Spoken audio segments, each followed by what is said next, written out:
হাজারো কথার ভিড়ে থেকে যায় কিছু না বলা কথা। তেমনই কিছু না বলা কথা নিয়ে হাজির হয়েছি তারাল বিচিত্রা টিভিতে। আমি মতিয়ারা মুক্তা। আজকে আমার সাথে দুজন আমন্ত্রিত অতিথি আছেন, যাদের কিছু না বলা কথা আমরা আজকে এই তারাল বিচিত্রা টিভির মাধ্যমে জানবো, শুনবো। আমি প্রথমে চলে যাচ্ছি আজকের অনুষ্ঠানের আমন্ত্রিত অতিথির কাছে। প্রথমে আমি যাচ্ছি আমাদের কবি এবং সংগঠক, মানবাধিকার কর্মী হুসনে আরা পুতুলের কাছে। কেমন আছেন আপনি? আলহামদুলিল্লাহ ভালো। আপনি কেমন আছেন? আপনাদের পাশে বসে ভালো না থাকার আসলে উপায় নেই, সেক্ষেত্রে বলা যায় আমি আলহামদুলিল্লাহ ভালো আছি। আপনার কাছে না বলা কিছু প্রশ্ন থাকবে। আমাদের এই অনুষ্ঠানটি সাজানো হয়েছে 3টি পর্বে, অর্থাৎ সংক্ষিপ্ত প্রশ্ন এবং অতি সংক্ষিপ্ত প্রশ্ন, সেই সাথে আছে অনুভূতি শেয়ার প্লিজ। আমি প্রথমে আপনার কাছে সংক্ষিপ্ত কিছু প্রশ্ন রাখতে চাচ্ছি, অর্থাৎ যেটাকে আমরা ক নাম্বার প্রশ্ন বলতে পারি। আচ্ছা, কত বছর বয়সে আপনি প্রেমে পড়েছেন? দুর্ভাগ্যবশত আমার আসলে প্রেম করা হয়নি, সুতরাং প্রেমের বয়সও ছিল না। আহা, না বলে একটি কথা আমরা জানলাম। এই কথার মধ্যে কিন্তু অসংখ্য ব্যর্থতার গ্লানি উঠে এসেছে, কিন্তু যেহেতু প্রশ্নটা সংক্ষিপ্ত তাই আমরা সংক্ষিপ্ত আকারে এই প্রশ্নটা জেনে নিলাম। আমরা এই পর্বে চলে যাচ্ছি আমাদের সম্মানিত আমন্ত্রিত অতিথির কাছে, দীপা আক্তার, যিনি একাধারে মানবাধিকার নেত্রী এবং একজন ভালো সংগঠক। তো আপনার কাছে আমার প্রথম প্রশ্ন হচ্ছে যে কত বছর বয়স বাঁচতে চান? আমি সে পর্যন্তই বাঁচতে চাই যে পর্যন্ত পরশ নির্ভরশীল না হওয়া লাগে। আচ্ছা, অসংখ্য ধন্যবাদ আপনাকে। আমরা এই পর্বে আবারও কবি হুসনে আরা পুতুলের কাছে চলে যাচ্ছি, যে আপনার সব থেকে কাছের একজন মানুষের নাম বলুন।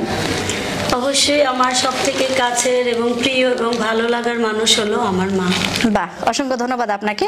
আচ্ছা, আপনার কাছে আমরা এ পর্বে চলে যাচ্ছি দীপা আক্তারের কাছে। দীপা আক্তারের কাছে আমার প্রথম প্রশ্ন হচ্ছে যে আপনার পছন্দের একটি রং বলুন। পছন্দের রং সাদা। আচ্ছা, কেন সাদা সেটা আমরা খ নাম্বারে জানবো। এরই মধ্য দিয়ে আমাদের শেষ হয়ে গেল প্রথম পর্ব, অর্থাৎ ক নাম্বার প্রশ্নের না বলা কিছু কথা আমরা জেনে নিলাম। কিন্তু এই না বলা কথার মধ্যে আমার একটু না বলা বিষয় রেখে গেছে, অর্থাৎ থেকে গেছে। আমরা এই অনুষ্ঠানে যে এসেছি তারাল বিচিত্রা টিভির পক্ষ থেকে, অর্থাৎ তারাল বিচিত্রা টিভির যে অ্যাডমিন পরিচালক, আমরা তাকে একটু ডেকে নিতে চাচ্ছি। যদিও তিনি বলেছেন যে আমাদের এই না বলা প্রশ্নের উত্তরে তিনি আসবেন না, কিন্তু আমি সম্মানিত অতিথিদের কাছে অনুমতি চেয়ে নিচ্ছি যে আমরা কি তাকে ডাকতে পারি? জি, আমাদের সম্মানিত অতিথি মহোদয়দের অনুমতিতে আমি ডেকে নিচ্ছি আমাদের তারাল বিচিত্রা টিভির অ্যাডমিন, কবি, ছড়াকার, মানবাধিকার কর্মী, সাংবাদিক এবং আমার অত্যন্ত ভালোবাসার একজন মানুষ। আপনাকেও আমার অনেক কিছু বলা হয়নি, এই অনুষ্ঠানের মাধ্যমে আমিও কিছু না বলা প্রশ্ন রাখতে চাই। জি, আপনি বসুন। কেমন আছেন আপনি? আলহামদুলিল্লাহ ভালো আছি। আচ্ছা, সবসময় তো আপনি ক্যামেরার পেছনেই কাজ করে যান, অনেক মানুষের পেছনেও আপনি কাজ করে যান, সেক্ষেত্রে আপনাকে টেনে একটু সামনে নিয়ে আসার জন্য আন্তরিকভাবে দুঃখিত। সেক্ষেত্রে গালাগালি অনেক দিতেই পারেন, কিন্তু দয়া করে অনুষ্ঠানের মধ্যে দিবেন না প্লিজ। আচ্ছা, আপনাকে আমরা এই পর্বে ক নাম্বার কিছু প্রশ্ন রাখতে চাই, একাধিক প্রশ্ন। সেক্ষেত্রে হচ্ছে আপনার পছন্দের একজন মানুষের নাম বলুন, এক কথায়। তো আসলে মা জীবিত থাকাকালীন সময় অন্য কারো কথা বলাটা এটা। আচ্ছা, অসংখ্য ধন্যবাদ। আমরা কিন্তু কবি হুসনে আরা পুতুলের উত্তরের সাথে আপনার একটা উত্তর মিলিয়ে গুলিয়ে নিলাম আর কি, যেভাবে হোক আর কি। আচ্ছা, না বলা কথার স্টুডিওতে আসার জন্য আপনাকে অসংখ্য ধন্যবাদ। আর সেক্ষেত্রে আপনাকে এই পর্বে যে প্রশ্ন রাখতে চাচ্ছি যে আপনার পছন্দের একজন লেখকের নাম বলুন। আচ্ছা আচ্ছা, আমার পছন্দের একজন লেখকের নাম জানবো। ঠিক আছে, আমি বুঝতে পারছি। আমার পছন্দের লেখক ছিল হুমায়ুন স্যার, অর্থাৎ কথা সাহিত্যিক হুমায়ুন আহমেদ। অসংখ্য ধন্যবাদ আপনাকে। আমরা আবারও আসবো আপনার কাছে। আমরা এই পর্বে চলে যাচ্ছি খ নাম্বার প্রশ্নে, যেখানে একটু সময় নিয়ে বলা যাবে, তবে বেশি সময় নেওয়া যাবে না। আমরা এই পর্বে চলে যাচ্ছি আমাদের কবি হুসনে আরা পুতুলের কাছে, যে আপনার কাছে জানতে চাই বিয়ে, অর্থাৎ বিয়ে যে ফরজ কাজটা, আমাদের সামাজিক বাধ্যতামূলক যে কাজটি আমরা জানি, তো সেক্ষেত্রে বিয়ে আপনার কাছে মনে হয় কি যে পরিবারের সাপোর্টে, অর্থাৎ পরিবারের পছন্দে করা উচিত না নিজে পছন্দ করে করা উচিত? কোনটা করলে মানে আনন্দ বা সুখ বেশি বলে আপনার মনে হয়? ধন্যবাদ আপনাকে। তো আমার ক্ষেত্রে আমি যেটা বলতে চাই, পৃথিবীতে সবচেয়ে বড় সুখ হলো মনের সুখ। তো একজন ব্যক্তি যখন তার মানসিক সুখের জন্য বা শান্তির জন্য মনে করে যে হ্যাঁ, আমার পরিবারে আমার জন্য যে সিদ্ধান্তটা নিচ্ছে এটাই আমার মনের সুখ, অবশ্যই এটা আমার কাছে ভালো লাগবে, শান্তি থাকবে, তো এটাই মানা উচিত। কিংবা যদি মনে হয় যে না, এটা আমার জন্য ভালো না, তাহলে তাহলে সে অবশ্যই নিজের পছন্দ মতো তার বিশ্বাস, অর্থাৎ মনকে গুরুত্ব দেওয়া উচিত। গুরুত্ব দেওয়া অবশ্যই। এটা কি সবার ক্ষেত্রেই উচিত? হ্যাঁ, আমি মনে করি আসলে এটাই উচিত। কিন্তু আমি যতদূর জানি একটা বয়সে মানুষের মন যে সিদ্ধান্ত দেয় সেই সিদ্ধান্ত তো সঠিক হয় না। ওইটা একটা বয়সের জন্য, কিন্তু এই বিয়ের বয়স মানে বিয়ে বা প্রেমটা তো সেই বয়সেই করে। সবারই তো আর এক বয়সে বিয়ে হয় না, ঠিক আছে? কারো আছে বাল্য বিবাহ, কেউ আছে সঠিক বয়সে হয়, কেউ আছে আবার অনেকটা বয়স পেরিয়ে তারপরে বিয়ে হয়। আচ্ছা, অসংখ্য ধন্যবাদ আপনাকে। আমরা এই পর্বে চলে যাচ্ছি আমাদের দীপা আক্তারের কাছে। আচ্ছা, আপনার কাছে মনে হয় যে যারা প্রেম করেনি এখন এই মুহূর্তে, আমি জানি যে এই না বলা কথার মাধ্যমে আমরা কিছু অনুভূতি জানতে চাই, সেক্ষেত্রে আপনার কাছে আমার যে প্রশ্নটা, যে প্রথম প্রেমের অনুভূতিটা আসলে কেমন যদি আমাদের একটু বুঝিয়ে দেন, মানে আমরাও আছি আর কি লাইনে। প্রথম প্রেমের অনুভূতির সাথে কোনো কিছু তুলনা হয় না। আমার যা মনে হয় প্রথম প্রেম এমন প্রেম, সেটা অনুভূতিটা এরকমই থাকে যে তার জন্য সব করা যায়, পৃথিবীও ছাড়া যায়, মা বাবাও ছাড়া যায়। মানে মা বাবাও ছাড়া যায়? হ্যাঁ, এমন প্রথম প্রেমের অনুভূতিটা আমাকে দিয়ে আমি বলতেছি এরকমই যে ওই প্রেমটার জন্য সে সবকিছু করতে রাজি, তার সাথে মরতেও কি রাজি। আচ্ছা, আপনার জীবনে কিরকম হয়েছিল? বিয়ে ছিল বলে আমি এই গুরুত্বটা আমি বুঝতে পেরেছি। তার মানে প্র্যাকটিক্যালি আমরা জানলাম আর কি না বলা কথাগুলো। আমি একটু ওই ভাগে কথা বলতে চাই যে আমার জীবনের প্রথম প্রেমের যে আমরা আপনার কাছে আসবো, কাহিনীটা একটু সংক্ষেপে বলে ফেলি, যেহেতু মনে নাও থাকতে পারে। জি জি। প্রথম প্রেমটা এরকম ছিল যে কোনো একটা সময় অভিমানের কারণে দূরত্ব সৃষ্টি হয়েছিল আমাদের দুজনের। তারপরে আমি দড়ি কিনে কোমরে বেঁধে রাখতাম যে আমি আত্মহত্যা করবো। পরে আবার মনে মনে ভাবলাম আমি তো আবার একটু অন্যরকম টাইপের, তো পরে আবার চিন্তা করলাম আমি মরবো কেন, ওর জন্য আমার মরতে হবে, আবার জিদ করতাম। তো ওই দুটানার মধ্যে পরে দড়িটা ফেলে দিলাম। তাহলে এই প্রথম প্রেমের অনুভূতি না পাওয়ার কারণে মৃত্যু পর্যন্ত নিয়ে যেতে পারে। আচ্ছা, এমন কি হয় যে একটা মৃত্যু পথযাত্রী মানুষকে বাঁচিয়ে রাখতে পারে? এমন কি হয়? এমনটাও হয়। আচ্ছা, এই তারাল বিচিত্রা টিভির দর্শক যারা আছেন তাদের উদ্দেশ্যে বলি, তাহলে প্রথম প্রেমের অনুভূতি যদি এমন হয়, আচ্ছা দ্বিতীয় প্রেম বলতে কি তৃতীয় প্রেমের অনুভূতি সেগুলো তো তাহলে থাকতে পারে, আছে। আচ্ছা, আপনার কাছে কি মনে হয় দ্বিতীয় প্রেমের অনুভূতি কেমন? আপনি তো বিয়ের আগে মানে প্রেমের আগে তো আপনি বিয়ে করে ফেলেন। আচ্ছা, তারপরে কি কোনো প্রেমে পড়েছিলেন? সেটা কোনো নর নারী যে কেউ হতে পারে। হ্যাঁ, এটা অবশ্যই মানুষ মাত্রই প্রেমময়। যেহেতু আমি লেখালেখির সাথে জড়িত, আমরা প্রেমে পড়ি, বারবার প্রেমে পড়ি, মানুষের প্রেমে, প্রকৃতির প্রেমে, কলমের প্রেমে, আচ্ছা তো কবিতার প্রেমে। অসংখ্য ধন্যবাদ আপনাকে। আমরা চলে যাচ্ছি আমাদের সাদেকুর রহমান রতনের কাছে। আপনি যদিও আমাদের দীপা আক্তারের প্রশ্নটা আপনার মধ্যে নিয়ে আপনি উত্তর দিয়ে দিয়েছেন, জি জি, সেক্ষেত্রে আপনাকে মানে প্রশ্ন করা যায় না, তবুও করা যাচ্ছে। আচ্ছা, আমাদের এই দীর্ঘ মানব জীবনে এত বছর কাটানোর পরে আপনার কি এমন আছে যার জন্য আপনার মৃত্যুর পর আগামী 100 বছর পরও আমরা আপনাকে মনে রাখবো? এমন কি রেখে গেলেন পৃথিবীতে? হ্যাঁ, আমার 100 বছর হইতে পারে, 500 বছর হইতে পারে, আজীবন হইতে পারে। কি এমন কাজ রেখে গেলেন যার জন্য আমরা কি মনে রাখবো? কাজ আছে যেটা আসলে মানুষ তো জীবিত থাকাকালীন সময় অনেক কিছু করে, তো আমার কিছু গবেষণাধর্মী কাজ আছে যেগুলি আজীবন মানুষের কাজে লাগবে। এটা আপনার মনে হয় যে আমরা মনে রাখবো এই কাজের জন্য? মনে রাখবেন বলে রাখতে হবে। কেন আমি বলি, এই মুক্তিযুদ্ধ আর হবে না, এই স্বাধীনতার যুদ্ধ আর হবে না। একদম। যেহেতু মুক্তিযুদ্ধের বাংলাদেশের মুক্তিযুদ্ধের 10 খণ্ড যারা এশিয়াটিক সোসাইটি প্রকাশ করেছে, এটার কোনো একটা অংশ আমার হাতে লেখা, তারাইলের যে অংশটা, এবং সেটা তো ইচ্ছা করলে মোছা যাবে। অর্থাৎ আপনার লেখালেখির মাধ্যমে আমরা আপনাকে মনে রাখবো, এটা আপনার মনে হচ্ছে? এটাই আমি মনে করি। না জি, অসংখ্য ধন্যবাদ। আমার যা যা করার তাই করে দেব। আচ্ছা, অসংখ্য ধন্যবাদ আপনাকে। আমরা এই পর্বে চলে যাচ্ছি খ ক দুটোই প্রশ্নই আমরা শেষ হয়ে গেল এর মধ্য দিয়ে। তো না বলা কথার আরেকটি পর্ব আছে, যেটা শেষ পর্ব, অনুভূতি শেয়ার প্লিজ। এখানে আসলে হতেই হবে বা ঘটেছে এরকম কিছু না, আপনার যে কোনো অনুভূতি আপনি শেয়ার করতেই পারেন। আর সেক্ষেত্রে আমি আমাদের কবি হুসনেরা পুতুলকে প্রশ্ন রাখছি যে আগামী 3 দিনের জন্য আপনাকে যদি প্রধানমন্ত্রী বানানো হয় এবং আপনি প্রধানমন্ত্রী থাকাকালীন 3টি হুকুম দিতে পারবেন যে আপনার কথা মতো 3টি কাজ হবে, আপনি এমন কোন 3টি কাজ করতে চান প্রধানমন্ত্রী হয়ে? অত্যন্ত সুন্দর প্রশ্ন।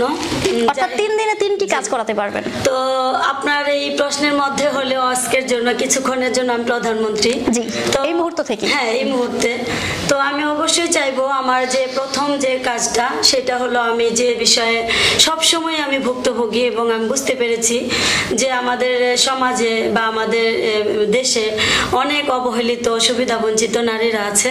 আমি চাইবো অবশ্যই আমাদের দেশে যত অবহেলিত সুবিধা বঞ্চিত নারীরা আছে তারা যেন তাদের সঠিক সম্মান ফিরে পায়। আচ্ছা, আমরা 1 নম্বর নারী অধিকার ফিরে পেতে চাই। আচ্ছা, 2 নম্বর আর আমার দ্বিতীয় চাওয়া হলো বা দ্বিতীয় আমার যে কাজ এটা হলো যে একটা বয়সে আমরা প্রতিটা মানুষই কিন্তু পরিবারে এসে মানে সবার বোঝা হয়ে যায়। তো বৃদ্ধ বয়স যেটাকে বলে, শেষ বয়সে আমি দেখি প্রতিটা পদে পদে আমি দেখে আসছি যত মানে শিক্ষিত বা ধনী বা অনেক সব প্রত্যেকটা লেভেলেই আমি দেখতেছি যে ওই বয়সে শেষ বয়সে এসে আমরা প্রত্যেকটা সমাজে প্রত্যেকটা পরিবারে অবহেলিত হই। তো আমি চাই অবহেলিত মানুষদের ওই বৃদ্ধ বয়সে ওই ব্যক্তিগুলোর জন্য যেন একটা, অর্থাৎ আমরা 1 নম্বরে পেলাম যে নারী অধিকার, 2 নম্বরে আমরা পেলাম যে বৃদ্ধ মানুষদের শেষকালীন যে আশ্রয় বা সম্মানের 3 নম্বরটা। আর আমার 3 নম্বরের যে কাজটা হবে এটা হলো আমাদের যে দেশে বা সমাজে প্রতিনিয়ত যে ঘটনাটা হচ্ছে, প্রতিনিয়তই গরিবদেরকে অপমানিত করা হয় কিংবা তা ধনী গরিবের যে একটা ভেদাভেদ। তো আমি চাইবো যে ভেদাভেদ আছে এটা থাকুক, কিন্তু গরিবদেরকে যেন কোনোভাবে অপমান করা না করা। হ্যাঁ, ওদেরকে ওদের সঠিক সম্মানটা অবশ্যই দিতে হবে। আসলে একজন মানবাধিকার কর্মীর মানবাধিকার নিয়েই মানে কাজগুলো করার যে ইচ্ছা পোষণ, তিনি প্রধানমন্ত্রী হয়ে কিন্তু অনেক কিছু চাইতে পারতো, অনেক বাড়ি চাইতে পারতো, গাড়ি চাইতে পারতো, শাড়ি চাইতে পারতো, কিন্তু সে কিন্তু তা না চেয়ে নির্যাতিত, নিপীড়িত, অবহেলিত মানুষদের কথাই কিন্তু তুলে ধরেছেন। এই না হলে কি একজন মানবাধিকার কর্মী? অসংখ্য ধন্যবাদ আমাদের হোসনেরা পুতুলকে। আমরা এই পর্বে চলে যাচ্ছি আমাদের আরেকজন মানবাধিকার নেত্রী দীপা আক্তারের কাছে। আচ্ছা, আমাদের দীপা আক্তারের কাছে প্রশ্ন হচ্ছে, যদিও এটা কাল্পনিক তারপরেও আমরা কিন্তু এটা কথার ছলে বলে থাকি যে হঠাৎ আপনি আলাদিনের চেরাগ, অর্থাৎ আলাদিনের চেরাগ আপনি পেয়ে সেটা ঘষা দিলেন, ঘষা দেওয়ার পরে বিশাল এক দৈত্য, যেটা আমরা কার্টুনের মধ্যে বা বিভিন্ন নাটক সিনেমায় দেখি, তো বিশাল দৈত্য আপনার কাছে এসে বসলো, আমি এসেছি, আপনার 3টি প্রশ্নের উত্তর বা 3টি চাওয়া আপনি চাইতে পারেন। তো আপনাকে চাইতে হবে 3টি জিনিস, আপনি কোন 3টি জিনিস চান সে আলাদিনের দৈত্যের কাছে? ধন্যবাদ আপু। প্রথমত আমার চাওয়ার যেটা আছে এটা প্রথমেই চাইবো আমি আমার শৈশবকালটা। দারুণ চাওয়া, আমার খুব পছন্দ, ফিরে পেতে চান। আর দ্বিতীয় চাওয়াটা আমি এটাই চাইবো যেটা আমার জীবনে আক্ষেপ মৃত্যুর আগ পর্যন্ত থাকবে, সেটা হলো মা বাবা জড়িত যে ছেলে মেয়ে যে একসাথে এক ফ্যামিলিতে বড় হয় সেটা আমি পাইনি। মা বাবা নিয়ে যেটা যৌথ ফ্যামিলিটা পাইনি। আমি দ্বিতীয় যেটা চাইবো এটাই চাইবো আমি মা বাবা একসাথে, মা বাবার কুলে একসাথে একই পরিবারে বড় হওয়া, যেটা সেটাই আমি চাইবো, সেই সময়টা চাইবো। অসংখ্য ধন্যবাদ আপনাকে। আসলে আমাদের মানবাধিকার নেত্রী দীপা আক্তার, তিনি তার মানে যে 3টি জিনিস চেয়েছেন, এই 3টি জিনিস আসলে আমার হৃদয়কে ছুঁয়ে গেছে, হৃদয়কে আসলে কম্পিত হয়েছে আমার হৃদয়। কারণ মানুষ মানে কতটুকু কষ্ট পেলে একটা মানুষ তার শৈশবে ফিরে যেতে চায়, কিংবা কতটা মধুর স্মৃতি হলে ফিরে পেতে চায়। আর বাবা মাকে একত্র নিয়ে আসলে আমরা যারা বড় হয়েছি তারা কখনো জানবো না বাবা মা বিচ্ছেদ থাকার বা বাবা মা না থাকার যে কষ্ট, সেই কষ্ট কিন্তু আমরা দীপা আক্তারের চোখে মুখে অন্তরে স্পষ্ট দেখতে পেয়েছি। অবশ্যই তারাল বিচিত্র টিভির দর্শকরা আমার সাথে একমত হবেন। অসংখ্য ধন্যবাদ আমাদের দীপা আক্তারকে। এবং আমরা এই পর্বে চলে যাচ্ছি আমাদের রতন, অর্থাৎ ছড়াকার সাদিকুর রহমান রতনের কাছে চলে যাচ্ছি। আপনার কাছে আমরা যে প্রশ্নটা রাখতে চাচ্ছি যে আপনার কি মনে হয় যে জীবনের এত বছর পরে এসে মনে হয় যে আপনি এমন 3টা কাজ করেছেন যে 3টা কাজ আপনি না করলেই হতো, মানে না করলেই ভালো হতো, আপনি ভুল করেছেন এই 3টা কাজ করে, এমন 3টা কাজ যদি, এমন 3টা না বলা কথা যদি বলেন যেটা কাউকে বলাই হয়নি, বা সেই 3টা কাজ আপনি না করলে অনেক ভালো হতো, আসলে ব্যর্থতাটা? আমার বিয়ে না করলেও চলতো। আচ্ছা, 1 নাম্বার। 2, এটা খুব একটা জরুরি ছিল না, তারপরেও কোনো এক প্রয়োজনে আমাকে বিয়ে করতে হচ্ছে। হ্যাঁ, বিয়ে করতেই হচ্ছে পারিবারিক সমাজে, না করলে জি জি ভালো থাকতে পারতাম, মনে হয় আর কি এরকম।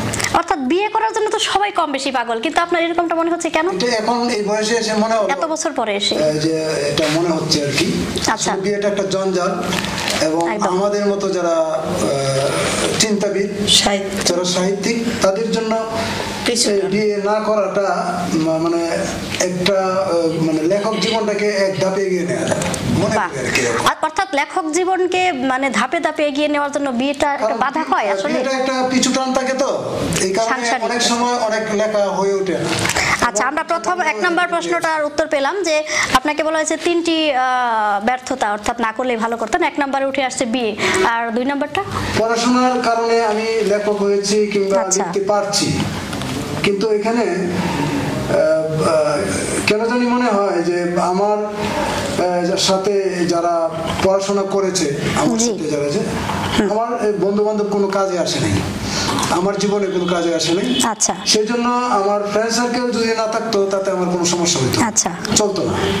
বরঞ্চ আমি এখন যাদেরকে আমি নিয়ে কাজ করছি কর্মী হিসাবে, সাহিত্য কর্মী কিংবা আমার যে সামাজিক যে কাজগুলো করছি, তারাই আমার বন্ধু হয়ে উঠেছে একদম। কিন্তু স্কুল জীবনে যারা আমার সাথে পড়াশোনা করেছে তারা আমার জীবনে কোনো কাজে আসে নাই, এবং সবসময় আমি বঞ্চিত হয়েছি তাদের পক্ষ থেকে। আচ্ছা, বাকি আরেকটা প্রশ্ন। আচ্ছা, আরেকটা প্রশ্ন রেখে আছে, আর কি করলে আমি মানে না করলে আমি ভালো থাকতে ভালো হতো, মানে এখন মনে হচ্ছে, তখন মনে হয়নি। একটা পর্ব আছে, কিন্তু এটা বলতে আমার কষ্ট হচ্ছে, তবু আমরা এই না বলা কষ্টটা, আমরা কষ্টটা আসলে শেয়ার করে নিব 3 জন। আমি আমার যে পছন্দের একজন মানুষকে পেয়ে অত্যন্ত সুখী হয়েছিলাম। তাকে হারিয়ে আমি বুঝতে পারলাম যে তার সাথে আমি যদি না জড়াতাম তাহলে আমি সবচেয়ে সুখী থাকতে পারতাম। তার কষ্টের কারণে সেই কষ্টটাকে আমি কোনোভাবেই কন্ট্রোল করতে পারি না, তারপরেও অর্থাৎ মনে হচ্ছে তাকে ভালো না বাসলেই ভালো হতো, ভালো থাকতে পারতাম। আচ্ছা, অসংখ্য ধন্যবাদ। আমাদের অনুভূতি শেয়ার প্লিজ পর্বটা এর মধ্যে শেষ হয়ে গেল। আমরা অনুষ্ঠানের একেবারেই শেষ পর্যায়ে চলে এসেছি। তো শেষ পর্যায়ে হচ্ছে আমি আমাদের দীপার কাছে চলে যাচ্ছি। দীপার কাছে যে প্রশ্ন, যে আপনি পুতুলের সাথে চলেন কেন, অর্থাৎ কবি হোসনে আরা পুতুলের সাথে চলেন কেন? চলে আমার মনোভাব আর ওর মনোভাব আমার কাছে কিছুটা মিলে যায়। আচ্ছা, হ্যাঁ, মানে মন মানসিকতা আমাদের দুজনের মিল আছে, এটার জন্যই চলা হয়। আচ্ছা আচ্ছা, ওর প্রতি আমার বিশ্বাস আছে, ওর আমার প্রতি বিশ্বাস আছে, বিশ্বাসটার উপরেই চলা হয়। আচ্ছা, অসংখ্য ধন্যবাদ। আমি আমাদের কবি এবং সংগঠক ছড়াকার রতনকে, সাদেকুর রহমান রতনকে বলছি যে আপনি আমাকে ডাকেন কেন, অর্থাৎ টাঙ্গাইল থেকে আমাকে কিশোরগঞ্জে ডেকে আনেন কেন? আসলে মানে আমাকে তো না ডাকলেও আপনি পারেন না, ঠিক আছে, আমি না ডাকলে পারতাম না, যদি পারতাম তাহলে ডাকতাম না, ঠিক আছে। আমি মতিয়ারা মুক্তাকে একজন আমার মতোই মনে করি, এবং যেহেতু মতিয়ারা মুক্তা একজন মানুষের জন্য তাকে হৃদয়ে উজাড় করে দেয়, সামাজিক দায়বদ্ধতা থেকে সুবিধাবঞ্চিত মানুষের পাশে দাঁড়া, আমি শুধু এই জায়গাটায় আমি দুর্বল, শুধু লেখক হিসেবে না, মতিয়ারা মুক্তা একজন মানুষ, যে মানুষের কাছে গেলে সেই মানুষটা সুখী হয়ে যায়। তারাল বিচিত্র টিভির দর্শকদের উদ্দেশ্যে আমি বলতে চাচ্ছি যে রতন আমাকে কিন্তু না ডাকলেও পারেন, কিন্তু আমাকে না ডেকে পারেন না, না ডাকলেও পারেন কিন্তু না ডেকে পারেন না। অর্থাৎ রতন আমাকে এতটাই ভালোবাসেন, আমাকে না ডেকেই পারেন না, আর আমিও এতটাই ভালোবাসি যে ওর ডাকে সারা না দিয়েও থাকতে পারি না, যার জন্য আজকে তারাল বিচিত্র টিভির স্টুডিওতে আমরা হাজির হয়েছি। আমরা চলে যাচ্ছি কবি হোসনে আরা পুতুলের কাছে। আচ্ছা, রতনের মধ্যে এমন কি গুণ আছে যে একসাথে চলেছেন, কি এমন গুণ আছে যদি সেটি একটু আমাদের বলুন, অর্থাৎ রতনের দিক গুণগুলো আমরা জানতে চাচ্ছি, যার কারণে রতনের সাথে আপনার এত বছর চলা হয়েছে বা আমরাও চলতে পারছি। ধন্যবাদ। তো রতন ভাই, সাদেকুর রহমান রতন ভাই, উনি আসলেই আমি দীর্ঘ সময় ওনার সাথে কাজে জড়িত, আমাদের যেটা আমরাও জানি অনেকে, হ্যাঁ জড়িত। আর ওনার যে দিকটা হলো, উনি অনেক মহিলাদেরকে নিয়ে কাজ করেন, অর্থাৎ নারীদের নিয়ে কাজ করেন, অনেক নারীদেরকে নিয়ে কাজ করেন। তো তার যে ভালো দিকটা হলো দায়িত্বশীল। হ্যাঁ, তো আমরা দেখা গেছে বিভিন্নভাবে বিভিন্ন জায়গা বিভিন্ন সময় অনেক জায়গায় আমাদেরকে যেতে হয়। তো সেই সুবাদে দেখা গেছে যে উনি নিজে গার্জিয়ানের মতো করে ওই নারীটাকে সে যতটুকু মানে শ্রদ্ধা সম্মান বা তাকে যতটা সাপোর্ট দেওয়া সবটাই ওনার মধ্যে পাই। আচ্ছা, আপনার কি মনে হয় যে রতনের সাথে না চললে আপনি আরো বেশি ভালো থাকতে পারতেন, অর্থাৎ আপনার জীবনে আরো সাকসেস হতে পারতেন ওর সাথে না জড়ালে? এরকমটা মনে হয় কখনো? না, এরকমটা মনে হয় না। তবে আসলে সবই তো বিধাতার ইচ্ছা। তো সেক্ষেত্রে আপনার কি মনে হয় যে রতনের সাথে আপনি চলেন বলে আপনার এই দিকটা ভালো হয়েছে বা আপনার কাজগুলো আসলে সাকসেসফুল হয়েছে, এরকম কোনো কিছু মনে হয়? এটা উত্তরটা আমি দিই না, আমি আপনার পুতুলের থেকে নেব। হ্যাঁ, তো অবশ্যই সাকসেস তো আমি অবশ্যই হয়েছি। পুতুল এমন একটা মেয়ে ছিল যে কিনা খুবই সাধারণ পরিবারে, যে কিনা খুবই, আপনি এখনো কিন্তু সাধারণ এবং অতি সাধারণ মনের একজন মানুষ। আমি অতি সাধারণ, যতটুকু চেনা জানা হয়েছে ওনার মাধ্যমে। আর যেটা হয়েছে যে বিভিন্ন জায়গাতে বলে পুতুল আসে না, ঠিক আছে, আমি নিজে সাক্ষী, আমি নিজে সাক্ষী বলবে, কারণ আমাদের দীর্ঘ পথ চলার জীবনে আমাদের সংগঠনে অনেক মানুষ ছিল। আমার এই পুতুলের ঘরে আমরা প্রতি বছর 2-1 বার পিকনিক, আনন্দ, হই হুল্লোড়, খাবার এগুলো করতাম আয়োজন। তো আমার ঘরে আমার হাতেই রান্না করে আমরা অনেক একসাথে আমাদের সংগঠনের ওই দিনগুলো আমি খুব মিস করি। তো এক এক করে আমাদের এই সংগঠন থেকে হয়তো অনেকে অনেক দূরত্বে চলে গেছে। তো আমি আসলে নিজের বিষয়ে নিজে বলতে চাই না, তবে কিছুটা হলেও যদি আমার ধৈর্য বা কিছুটা হলেও যে তার প্রতি মানবিক, হ্যাঁ, সবকিছু মিলেই কিন্তু আমি টিকে আছি। হ্যাঁ, এই সংগঠনে আমি টিকে আছি এবং আমার কথা হলো তার হয়তো আমার প্রতি হয়তো দায়িত্বশীল, হ্যাঁ, এরকম কিছু ছিল, তো এই জিনিসটা থাকা সত্ত্বে দেখা গেছে যে আমারও মনে হয়েছে যে না, আমার আসলে এখানে মানে সবার মতো এভাবে চলে যাওয়া উচিত। অনুষ্ঠানে একেবারে শেষ পর্যায়ে চলে এসেছি। আপনাদের দুজনের জন্য আর কোনো প্রশ্ন নেই, শুধু রতনের জন্য যে প্রশ্নটা আছে। আমরা এখানে 3 জন মানুষ আছি। আপনি দীর্ঘদিন পথ চলেছেন কবি হোসনে আরা পুতুলের সাথে, দীর্ঘদিন যাবত আমার সাথেও পরিচয়, এবং দীপা আক্তার। আমরা 3 জনই সাংগঠনিক, দাপ্তরিক, এমনকি সেটা পারিবারিক পর্যন্ত পৌঁছে গেছে এই সম্পর্ক। আপনার কাছে আমি এক কথায় জানতে চাচ্ছি, এই 3 জনের মধ্যে আপনি সব থেকে কাকে বেশি ভালোবাসেন? এক কথায় আপনারা একজনকে আলাদা করে বলাটা এটা কেমন হয়? না, আমি তো 3 জনকেই ভালোবাসি, কারণ হলো 3 জনই আমার কাছের মানুষ, প্রিয় মানুষ। এবং আমি কিছুটা অভিমান করেছি, আমি এটা নেব না। না, আপনার কথাটা তো আমি আগে বলে দিয়েছি যে আমি এর আগে কিন্তু একটা প্রশ্ন ছিল, এটা উত্তর আমি বলে দিয়েছি। জি জি, কিন্তু এখন তবে আমি ভেবেছিলাম আপনি আমাকেই বলবেন। ভাগ করতে চাইছেন, ভাগ করা যাবে না। কারণ আমি বলি, আমি দীর্ঘদিন সংগঠন করতেছি। তো হোসনে আরা পুতুল বলেছে যে অনেকে আসছে, অনেকে চলে গেছে, একদম, এটা আমরা নিজেরাও ভুক্তভোগী। কিন্তু হোসনে আরা পুতুল আমাদের সংগঠনে অন্যদের চাইতে শ্রম বেশি দিয়েছে এবং সারা জীবন থাকবে ইনশাআল্লাহ। এবং হোসনে আরা পুতুলকে আমি একজন নারী হিসাবে দেখিনি, একদম। হোসনে আরা পুতুলকে আমি দেখেছি একজন কর্মী হিসাবে, একজন ভাইয়ের মতো। কেন? হোসনে আরা পুতুলের পরিবার এবং আমার পরিবার একসাথে উঠা বসা, একটা পরিবার আরেকটা পরিবারকে নিজের আত্মীয় আপন করে নেয়। আর আমাদের যে সংগঠনের যে কার্যক্রম, দুস্থ মানুষদেরকে পাশে দাঁড়ানো, অবহেলিত মানুষদের নিয়ে কাজ করা, তাদেরকে পুনর্বাসন করা, বিভিন্ন আপনারা ফেসবুকে এবং মিডিয়াতে দেখে থাকবেন আমরা যে কাজগুলো করি, বেশিরভাগ কাজটাই আমি হোসনে আরা পুতুলকে নিয়ে করেছি। যেটা আমরাও দেখেছি, যেখানে যে কোনো বিষয়ে উদ্বোধন করতে হয়, কিছু দিতে হয়, সেটা পুতুলকে আমি শেয়ার করেছি। আর আগে করতাম আমাদের। আচ্ছা, আপনার দীপা আক্তার, আপনার কি মনে হচ্ছে না যে আপনাদের কবি সাদিকুর রহমান রতনের কথা মনে হচ্ছে না সে শুধু পুতুলকে নিয়ে প্রশংসা করছে? আপনার কি মনে হচ্ছে না আপনাকে নিয়ে একটু বলা উচিত? আমি বলতেছি তো এই পুতুলকে নিয়ে যখন আমি সকল কাজে আমি যাই, তখন সবাই দেখতো যে আমি পুতুলকে নিয়ে কাজটা করতেছি।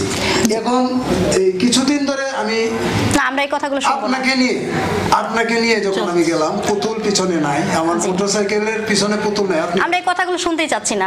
আমরা এখানে প্রশ্নটা করেছিল যে পুতুল কোথায়, পুতুল নাই কেন, আপনি? হ্যাঁ, একদম। আবার একটা সময় আমাদের দীপা একজন অ্যাক্টিভ কর্মী আমাদের সংগঠনে, সে পরে আসছে, আমাদের হয়তো 1 বছর 2 বছর আসছে, কিন্তু পুতুল তো আমার সাথে 15 অনেকদিন দীর্ঘদিনের সম্পর্ক থাকার কারণে, সেই কারণে মানুষই ফিল করে যে সাদিকুর রহমান রতন আপনাকে নিয়ে আসছে, পুতুল কোথায়? যতবারই না থাকবে ততবারই প্রশ্ন উঠবে। এটা আরো 20 বছর পরে হলেও হবে। আসলে কি এটাকেই তো প্রেম বলা হয়। আমরা যতদূর জানি বা বুঝি নিঃস্বার্থ প্রেম বা রক্তের সম্পর্ক নেই, সামাজিক সম্পর্ক নেই, আমাদের কাজের প্রেম, আমাদের সমাজের চলার প্রেম, এটা এরকম। আচ্ছা, এই অনুষ্ঠানের মধ্য দিয়ে আপনি এই তিনজন মানুষের যে কোনো একজন মানুষকে আপনাকে বলতে হবে আই লাভ ইউ বা ভালোবাসি, সেক্ষেত্রে আপনি আমাকে, আচ্ছা বাকি দুইজন বোন হিসেবে ভালোবাসি, তো বোনকেও বলা যায় ভালোবাসি তো, আর দুজনকে জন্য ভালোবাসা। আচ্ছা, আপনি কি রতনকে কিছু বলবেন সেক্ষেত্রে ভালোবাসার কথাটা? অবশ্যই বলবো, কারণ রতন ভাই আমার মানে আমার পাশে যখন এসেছে, আমার একটা কষ্টের মুহূর্তে সময় এসেছে, ওই সময় আমি তাকে গার্জিয়ানের মতো পেয়েছি আর কি। যে সময়টা আমাকে একজন সাপোর্ট দেওয়ার মতো দরকার ছিল আমার পাশে, তো ওই সময়টা আমি খুবই অসুস্থ ছিলাম। আর আমার মন মানসিকতা ভালো যাতে থাকে, মানে সে বড় ভাই হিসাবে এটা বুঝতে পারছে যে সে অসুস্থ, তার বাইরে নিতে হবে, বাইরে নিলে তার মন মানসিকতা, অর্থাৎ আপনাকে ভালো রাখার জন্য যে সিস্টেমগুলো সেগুলো বাইরে নিতে হবে। মানে মানসিক রোগী হয়ে গেছিলাম, তা ডিপ্রেশনে চলে গেছি। ওই অবস্থায় সে জানে আমি পড়ে যাব, রাস্তায় অসুস্থ হয়ে যাব, তারপরও সে সাথে নিছে। আর এরকম ঘটনা, মজার ঘটনা ঘটেছেও, সে আমাদের সাথে নেওয়ার পরে গ্রামে বা রাস্তায় আমি পড়েও গেছি। অসংখ্য ধন্যবাদ আপনাকে। আমরা আমাদের অনুষ্ঠানের শেষ পর্যায়ে চলে এসেছি। তো এই অনুষ্ঠানের শেষ পর্যায়ে আমি কিছু কথা বলতেই চাই, যে না বলা কথা অনুষ্ঠানটার নাম কিন্তু হচ্ছে না বলা কথা, অর্থাৎ যে কথাগুলো বলাই হয়নি। এখানে অনেক কথা ভালো উঠে এসেছে, অনেক কথা মন্দ উঠে এসেছে, রাগ উঠে এসেছে, অভিমান উঠে এসেছে, ব্যর্থতা উঠে এসেছে। তো সব কিছু মিলে আসলে জীবন, কোনো কিছু ছাড়া কোনো কিছু হয় না। তো সেক্ষেত্রে আমি আজকের অনুষ্ঠানে সম্মানিত যে তিনজন অতিথি, মূলত কিন্তু আমার অতিথি হওয়ার কথা ছিল, কারণ হচ্ছে আমি শুধু টাঙ্গাইল থেকে এসেছি, কিন্তু আমার একটা সময় মনে হয়নি যে রতনের বাড়িতে আমি এসেছি, তারাল বিচিত্রা টিভিতে আমি এসেছি, আমি পুতুলের বাসায় গিয়েছি, আমি আমাদের দীপা আক্তারের বাসায় গিয়েছি, কখনো মনে হয়নি এটা তাদের বাসা। আমি কেমন যেন সব বাসায় আমার মনে করেছি। তো সব বাসার আত্মীয়তা বা আতিথেয়তা সব কিছু মেনটেন করেই কিন্তু আজকে আমাদের এই বর্ষা। তো আজকে অনুষ্ঠানে যারা অতিথি হিসাবে আমন্ত্রিত হয়েছিলেন সবাইকে অনেক অনেক ধন্যবাদ, অসংখ্য ধন্যবাদ, ভালোবাসা। সেই সাথে তারাল বিচিত্রা টিভির যারা দর্শক মণ্ডলী আছেন তাদেরকেও ভালোবাসা। আপনাদেরও যদি না বলা কোনো কথা থেকে থাকে আমাদের জানাতে পারেন, আমরা তুলে ধরবো এই অনুষ্ঠানের মাধ্যমে। ধন্যবাদ আপনাদের সবাইকে, ধন্যবাদ আপনাকেও, ধন্যবাদ আমাকেও, ধন্যবাদ।